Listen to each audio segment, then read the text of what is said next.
ನನ್ನ ಬಳಿ ಒಬ್ಬರು ಬೇಕಲ್ಲ, ಅದಕ್ಕೆ ಇಂದ್ರಾಣಿ ಅವಶ್ಯಕತೆ ಇದೆ. ಅದಕ್ಕಾಗಿ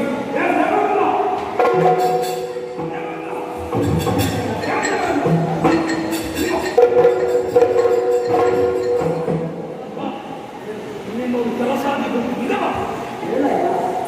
ಈಗ ನೀನು ಸ್ವಾತಿ, ಇನ್ನ ಬಳಿ ನಾನು ಏನು ಹೆಚ್ಚು ಕೇಳುವುದಿಲ್ಲ. ಇವರೇ ನಾವು ಸಿಂಹಾಸನದಲ್ಲಿ ಕುಳಿತುಕೊಳ್ಳುವಾಗ ಇನ್ನು ವಾಮಭಾಗದಲ್ಲಿ ಯಾರಿದ್ದರು?